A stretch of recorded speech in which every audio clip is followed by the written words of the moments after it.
පිරිමියා තමයි කාන්තාවකට ඉන්න ලොකුම හයිය බැඳපු මිනිස්සයා.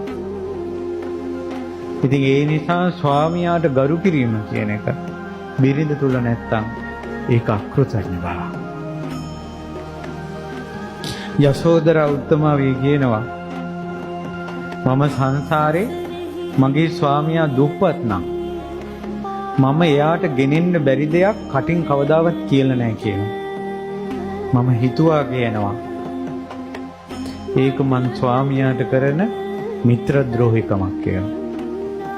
ස්වාමියාට කරන්න බැරි දෙයක්, ගෙනෙන්න බැරි දෙයක් කවදාවත් මම කියලා නැහැ කියනවා සංසාරේම.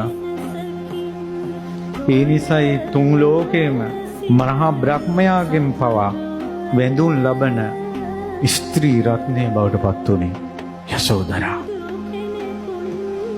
කෘතඥ බව. එනිසා එකිනෙකාට කෙලෙහි ගුණ දක්වන්න.